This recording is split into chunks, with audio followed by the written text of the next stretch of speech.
Halo, perkenalkan nama saya Maria Joana Suraola dengan NIM 171324022 dari Program Studi Pendidikan Ekonomi Bidang Khusus Keahlian Ekonomi Universitas Sanata Dharma Yogyakarta. Pada kesempatan kali ini saya akan membahas mengenai sistem perekonomian di Indonesia. Nah, apa aja sih yang akan dibahas di dalam sistem perekonomian Indonesia pada pembahasan kali ini? Yang pertama itu kita akan membahas mengenai sistem ekonomi. Yang kedua, kita akan membahas mengenai tujuan dari adanya sistem ekonomi. Dan yang ketiga, kita akan membahas mengenai macam-macam sistem ekonomi. Lalu, macam-macam sistem ekonomi itu terdiri dari 4 macam. Yang pertama itu ada sistem perekonomian pasar murni. Yang kedua ada sistem komando murni. Yang ketiga ada sistem campuran atau transisi. Dan yang keempat ada sistem perekonomian tradisional. Lalu sebelum kita membahas mengenai berbagai macam sistem perekonomian, kita mengetahui dulu sistem ekonomi itu apa sih? Jadi sistem ekonomi itu adalah sistem yang digunakan oleh suatu negara untuk mengalokasikan sumber daya yang dimilikinya baik kepada individu maupun kepada organisasi-organisasi di negara tersebut. Perbedaan yang mendasar antara sebuah sistem ekonomi dengan sistem ekonomi lainnya itu adalah bagaimana cara sistem itu mengatur faktor-faktor produksinya. Nah, di dalam sistem ekonomi itu juga akan dibahas mengenai siapa sih yang akan mengkoordinasikan setiap kegiatan-kegiatan ekonomi yang terjadi di sebuah negara. Apakah itu dari pihak pasarnya ataukah dari pihak pemerintahnya. Selanjutnya, setelah kita mengetahui pengertian dari sistem ekonomi, kita harus mengetahui tujuan dari adanya sistem perekonomian atau sistem ekonomi. Tujuan dari sistem ekonomi itu sebagai berikut. Yang pertama itu ada kemakmuran dan kesejahteraan masyarakat. Yang kedua itu ada pertumbuhan ekonomi. Yang ketiga, ada kestabilan ekonomi dengan kesempatan kerja yang penuh tanpa pengangguran. Yang keempat, adanya dorongan untuk ikut berpartisipasi dalam kegiatan ekonomi. Yang kelima, adanya koordinasi yang efektif dalam kegiatan ekonomi. Yang keenam, adanya pertimbangan yang wajar antara kepentingan sekarang dan kepentingan masa depan. Yang ketujuh, adanya pertimbangan yang wajar antara barang-barang kepentingan umum dengan barang-barang kepentingan jasa swasta. Dan yang kedelapan, ada pemerataan pendapatan di berbagai golongan masyarakat. Lalu yang terakhir itu ada perimbangan kekuasaan yang bersifat bottom up dan top down. Tentang tujuan dari adanya sistem perekonomian, kita langsung masuk saja ke macam-macam sistem perekonomian. Jadi macam-macam sistem perekonomian itu ada 4 macam. Seperti yang sudah dijelaskan di awal, yang pertama itu ada sistem perekonomian pasar murni, yang kedua ada sistem perekonomian komando murni, yang ketiga ada sistem perekonomian campuran atau transisi, dan yang keempat ada sistem perekonomian tradisional. Kita akan bahas satu persatu. Yang pertama itu kita mulai dari sistem perekonomian pasar murni. Di dalam sistem perekonomian pasar murni, itu berkaitan dengan teori feodal yang berarti sebagian sistem perekonomian yang kekuasaannya itu terpusat pada bangsa-bangsawan serta menuntut upeti dari rakyat. Nah, di dalam sistem perekonomian pasar murni ini tenaga kerja itu bisa digantikan atau ditukar dengan uang hasil tawar-menawar. Tetapi di dalam sistem perekonomian pasar murni ini kegiatan perdagangan itu belum dianggap baik karena kegiatan perdagangan itu masih dianggap kegiatan yang serakah oleh masyarakat karena dianggap mencari keuntungan sebesar-besarnya. Di dalam sistem perekonomian pasar murni ini atau yang biasa disebut dengan sistem pasar itu dikaitkan juga dengan laissez-faire yang artinya itu membiarkan orang memilih sendiri apa yang dilakukan tanpa adanya campur tangan dari pemerintah. Jadi dalam sistem pasar, pilihan sukarela itu atas dasar kepentingan pribadi yang rasional yang dibuat dalam pasar yang bebas untuk menjawab pertanyaan apa, bagaimana, dan untuk siapa. Selanjutnya, ini ada ciri-ciri dari sistem pasar murni itu sendiri. Ciri-cirinya itu ada 5. Yang pertama, itu orang bebas memilih alat-alat produksi atau modal. Yang kedua, orang bebas memilih lapangan pekerjaan dan bidang sendiri. Yang ketiga, para produsen itu bebas menentukan apa dan berapa yang akan diperoleh untuk mendapatkan keuntungan yang maksimal. Lalu yang keempat, harganya itu dibentuk di pasar bebas. Dan yang kelima, adanya campur tangan negara yang sangat dibatasi. Nah, setiap sistem itu pastinya memiliki kelebihan dan kekurangannya sendiri ya teman-teman. Jadi di sini sistem perekonomian pasar murni juga memiliki kekurangan dan kelebihan. Kelebihan dari sistem perekonomian pasar murni itu sendiri yaitu kegiatan perdagangannya itu dibantu oleh dunia perbankan sehingga lebih memudahkan. Sedangkan kekurangannya yang pertama itu tidak adanya perlindungan sentral. Yang kedua, adanya kesenjangan antara si miskin dan si kaya. Yang ketiga, adanya usaha monopoli pasar oleh beberapa produsen. Yang keempat, adanya efek samping berupa kerusakan lingkungan atas polusi dari adanya produksi atau konsumsi barang tertentu. Lalu yang kelima, terjadinya ketidakstabilan ekonomi. Yaitu ada sistem perekonomian yang kedua, yaitu sistem perekonomian komando murni.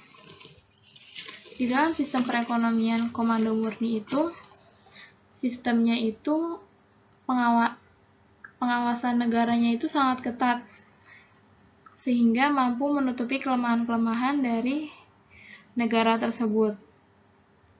Nah, di dalam sistem perekonomian komando murni ini ada paham sosialisme yang dibagi menjadi dua, yaitu kapitalisme dan komunisme.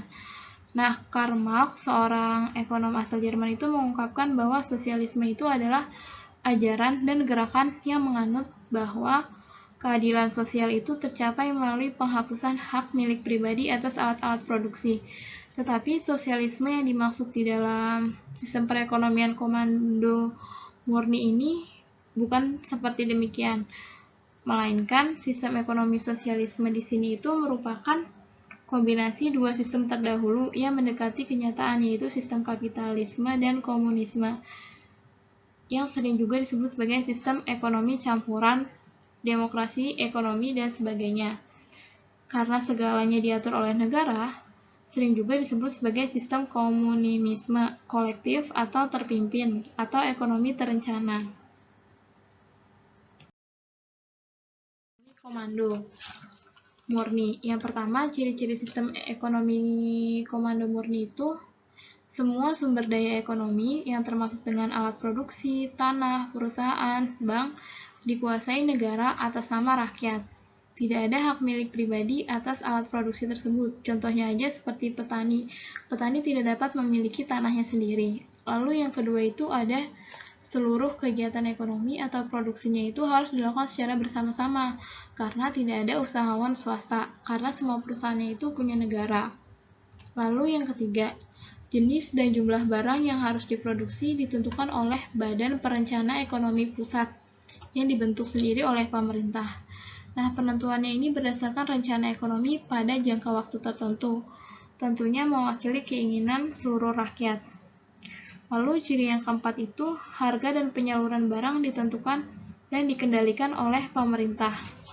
Dan yang kelima, semua warga masyarakat adalah karyawan yang ikut berproduksi sesuai dengan kemampuannya, sehingga akan diberikan upah oleh negara sesuai dengan kebutuhannya. Nah, selanjutnya kita akan membahas mengenai kelemahan dari sistem perekonomian komando murni. Itu ada 5 kelemahannya. Yang pertama itu, pengelolaan perekonomiannya itu rumit, sehingga sumber dayanya itu cenderung tidak dimanfaatkan secara efektif dan efisien. Lalu yang kedua itu, banyaknya sumber daya yang terbuang, yang dikarenakan orangnya itu tidak terdorong untuk menggunakan sumber dayanya yang ada. Lalu yang ketiga, perencanaannya yang disusun pemerintah itu terpusat, sehingga tidak mencerminkan pilihan-pilihan dari masyarakat itu sendiri, melainkan mencerminkan golongan dari masyarakat-masyarakat tertentu. Lalu yang keempat, terbatasnya jenis barang yang diproduksi. Hal tersebut dikarenakan karena relatif terbatas dibandingkan koordinasinya itu oleh pasar secara bebas. Nah, yang kelima itu setiap individu memiliki kebebasan yang terbatas dalam membuat pilihan ekonomi.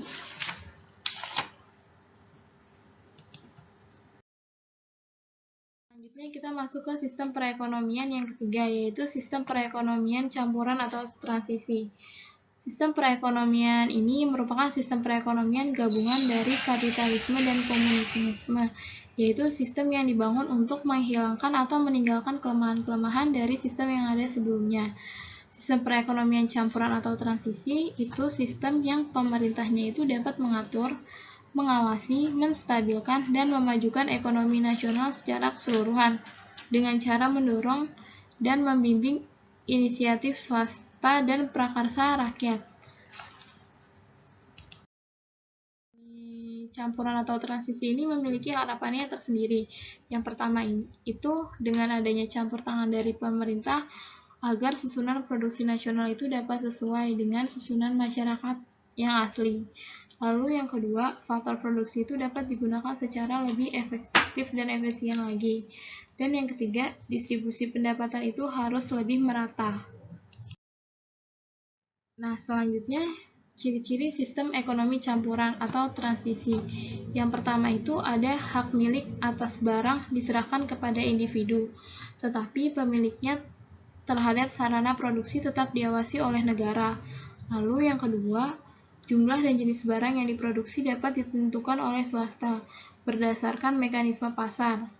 Tetapi sektor yang strategis tetap diawasi dan dikuasai oleh negara. Lalu yang ketiga, harga tidak ditentukan oleh mekanisme pasar yang berkaitan dengan permintaan dan penawaran, tetapi tetap dikendalikan dan dikoreksi langsung oleh negara. Lalu yang keempat, kesempatan kerja penuh. Jadi jasa kolektif itu mendapat prioritas yang tinggi. Lalu yang kelima, pemerintah menyelenggarakan jaminan sosial dan bertanggung jawab atas distribusi pendapatan yang lebih merata. Selanjutnya sistem perekonomian yang terakhir yaitu sistem perekonomian tradisional. Sistem perekonomian ini itu tidak dibutuhkan campur tangan pemerintah terhadap setiap aktivitas perekonomian yang dilakukan. Peran pemerintah di sini hanya sebagai penjaga ketertiban di dalam proses transaksi.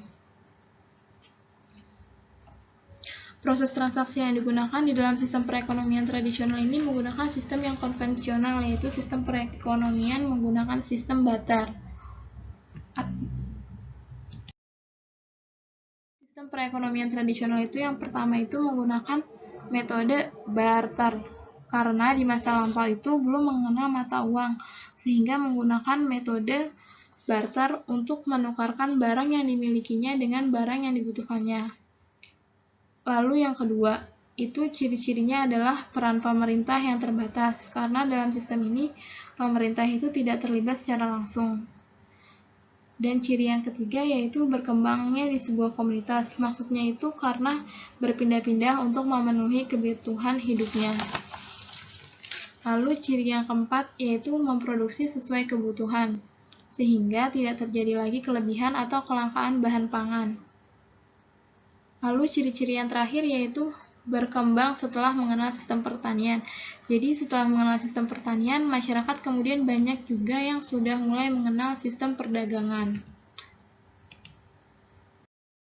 Dan kekurangannya masing-masing. Kelebihannya yaitu masyarakat itu merasa puas dan tidak bisa berontak, serta tidak memiliki kemampuan untuk menghasilkan jauh melebihi kebutuhan. Sedangkan kekurangannya yaitu mudah terpapar oleh perubahan alam dan cuaca karena membatasi pertumbuhan populasi. Misalnya saja ketika panen atau pemburukan dalam pemburuan itu masyarakatnya itu bisa terjadi kelaparan.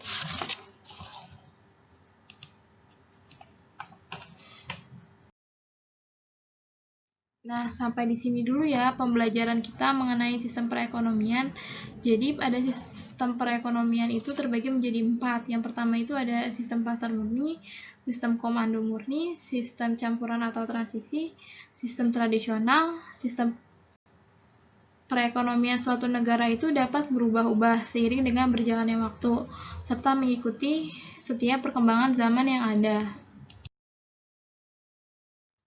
Nah, sekian dulu ya pembahasan mengenai sistem perekonomian dari saya. Terima kasih dan mohon maaf apabila ada salah-salah kata. Sampai bertemu di pembahasan dan pembelajaran selanjutnya.